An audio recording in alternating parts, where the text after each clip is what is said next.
이달 들어 기무사 개혁을 언급한 게 4번입니다. 그만큼 지금 문제를 심각하게 보고 있다는 거겠죠. 기무사 개혁 TF가 5월부터 발족해서 활동을 하고 있습니다.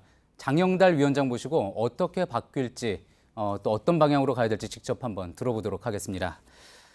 어서 오십시오, 위원장님. 네, 반갑습니다. 예, 조금 전 이제 잠깐 말씀 나눴는데 기무사 개혁 TF에서 이제 개혁안에 대해서 어느 정도 윤곽이 다 잡혔다고 이야기를 들었습니다. 네, 저희들이 그 5월 말부터 토론해왔기 때문에 원래는 6월 말에 끝내려고 그랬어요. 예. 그런데 7월 초에 갑자기 계엄령 문건이 나왔죠. 나오는 바람에 상황이 달라졌죠. 예. 그래서 한 달 정도 지금 미뤄졌네요. 예. 8월 2일 다음 주 목요일 정도는 종일 회의를 하더라도 또 정부나 대통령께서도 이 기무사에 대한 개혁을 예. 국민들이 시급히 요한다. 예. 이러한 취지로 말씀한 것도 있고 그래서 원래는 9일쯤 할까 했는데 2일 날 예. 정도에는 매듭을 질 계획으로 있습니다. 예. 이 일이면 다음 주 화요일, 목요일입니다. 목요일이 되는 거고요. 일주일 전에 이제 위원장님께서는 기무사를 해체하고 다시 시작해야 하는 건지 고민하고 있다. 그렇게까지 말씀을 하셨는데 지금 그러면 개혁 방안이 나왔다는 거는 해체까지는 아니고 저희들은 예. 거의 새로 시작하는 각오로 위원회를 운영하고 있어요. 왜냐하면 원래는 해체까지 우리가 생각을 안 해도 되겠다고 생각했는데 예. 이 개헌 문건들은 사실은 왜 치안 문제를 경찰은 가만히 있는데 군이 계엄을 선포해서 치안을 유지하겠다. 예. 이건 제가 보기로는 군 내란 예비 업무에 해당하거든요. 예. 전혀 치안 업무를 맡은 경찰은 가만히 있는데 예. 이 사건을 보면서 물론 당시에 한민국 국방부 장관의 지시를 받아서 수행했다고 하지만 예. 불법적인 지시에 대해서 불법적인 행위를 하는 것은 불법이거든요. 예. 그런 행위를 기무사가 했다고 봤을 때 이 기무사는 불법 행위를 한 만큼 그만큼 국민들이 지탄의 대상이 됐기 때문에 예. 대통령령으로 설치된 이 기무사는 지금까지 대통령령을 완전히 폐지하고 예. 새로 제정하더라도 예. 새롭게 시작하는 정도의 개혁을 해야 된다.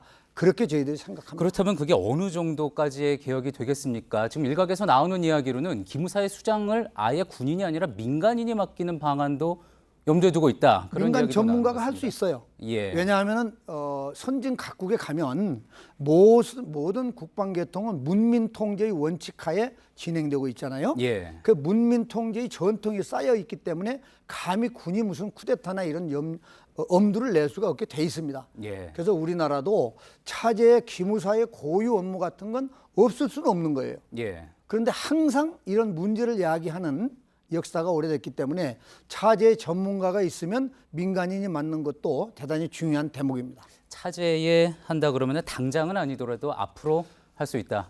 이렇게 민간 전문가가 얼마든지 있을 수 있거든요. 예. 그래서 일단 개혁을 과감하게 해내고 예. 수장을 민간인이 못 맡을 이유는 없죠. 예.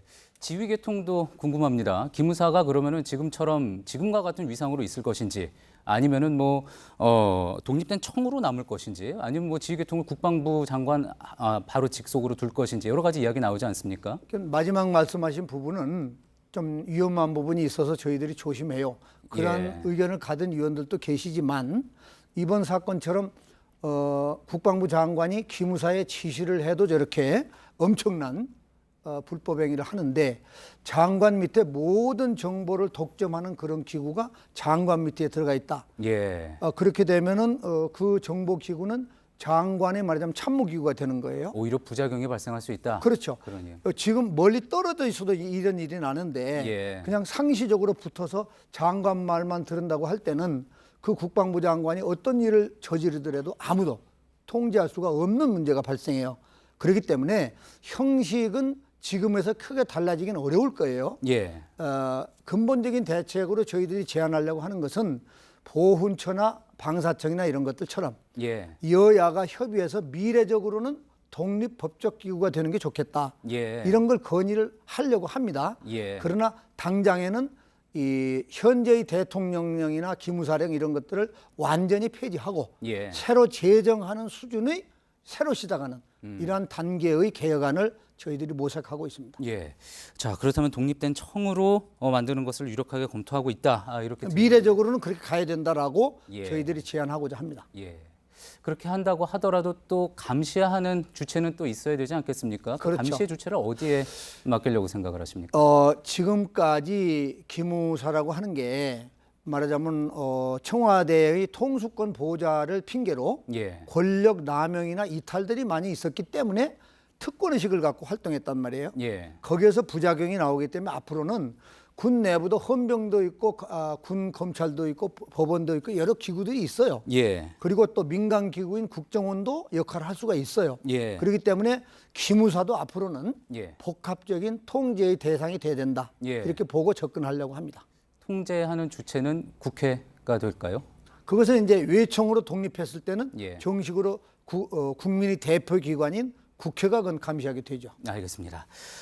오늘 뭐 새로 이제 결정된 내용들 많이 말씀해주고 계셔서 그 질문 위주로 지금 드리고 있는데요. 마지막으로 이 질문 드려야 될 것 같습니다. 계속 개혁 TF를 운영해 오시면서 5월부터 운영해 오시면서 기무사 내부의 저항 있지 않았을까? 어찌 보면은 지금 국방부 장관과 기무사 간의 갈등도 그런 저항의 한 종류다 이렇게 볼 수 있을 것 같은데 어떠셨습니까? 뭐 저희들이 저항이다 아니다 이런 걸 단적으로 말씀드리기는 어렵지만 국회에서 발생되고 이런 현상은 전혀 바람직스럽지 않고 국민 앞에서 그렇게 벌어질 참 경우가 그건 그럴 수 없어요. 예. 적어도 군이라고 하는 데에서 그래서 저희들은 앞으로 이번 사태를 보면서 모두가 책임들이 적절하긴 있지만 예. 아예 그 기무사라고 하는 부대가 예. 국민 앞에서 특권의식을 갖고 설치는 그러한 문화는 예. 완전히 척결되도록 예. 그러한 개혁안을 만들 작정입니다. 알겠습니다. 5월부터 기무사 개혁 TF 이끌고 있는 장영달 위원장과 이야기 나눠봤습니다.